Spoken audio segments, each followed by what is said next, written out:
I like getting with my friends and running and doing exercises.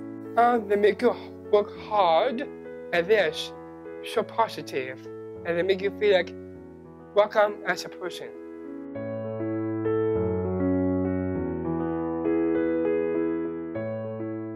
So I started Fit Buddies at FIT in Los Altos. I went to the owners and said, hey, I used to work with kids with special needs. I love personal training. Can we combine the two here?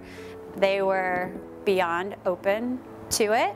There's also a huge training process that has gone on over the years. They were basically like, we don't know how to run this program, so you're on your own.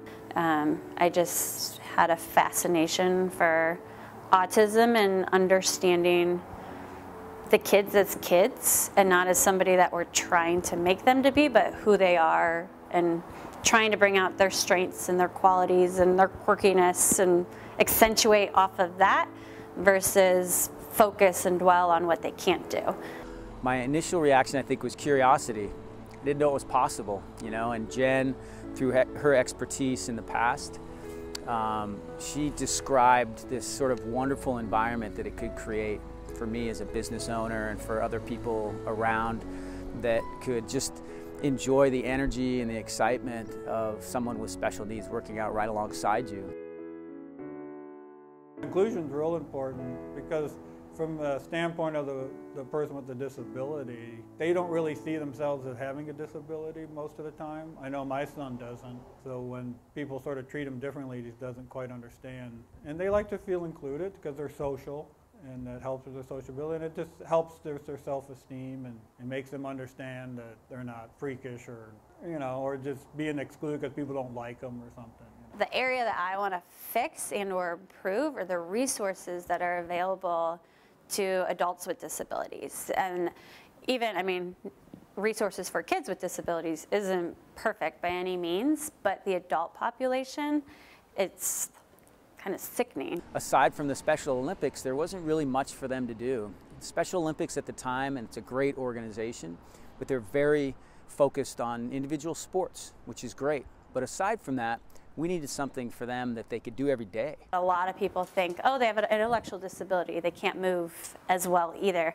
Actually, they can move just as well. Nobody's taking the time to really push them to the level that they're capable of.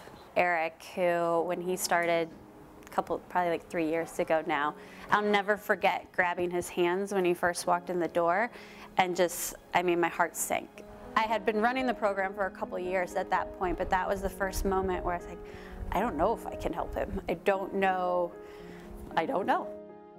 When he came here, he didn't want to participate. He didn't like exercising at all. He would, you know, you could barely get him to do walks or anything like that.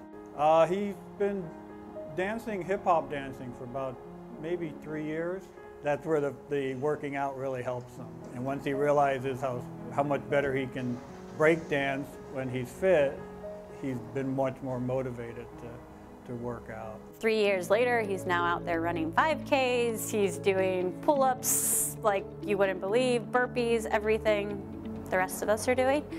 And really what I've seen over the years now is that they're no different than anyone else, really. They really aren't. You treat them the same, you encourage them the same way, they respond the same way, and they get healthy the same way. The goal behind establishing Buddies in Action was basically so that we can take Fit Buddies and expand it to other facilities and to different organizations. Because FIT is one location in Los Altos, and we want to try to expand into other gyms and other already existing organizations that can do the same thing that I'm doing.